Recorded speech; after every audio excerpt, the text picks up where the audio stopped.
Happy new year వచ్చేసింది జోరుగా, hearty welcome చెప్పేద్దామా హాయిగా.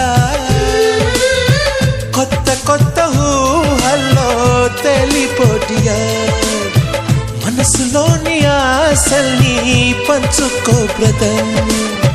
గుండెలోని భావాలు గుప్పుమన్న ఈ వేళ, కదిలల్లే కాలపు కన్నెకి టాటా చెప్పుదామా.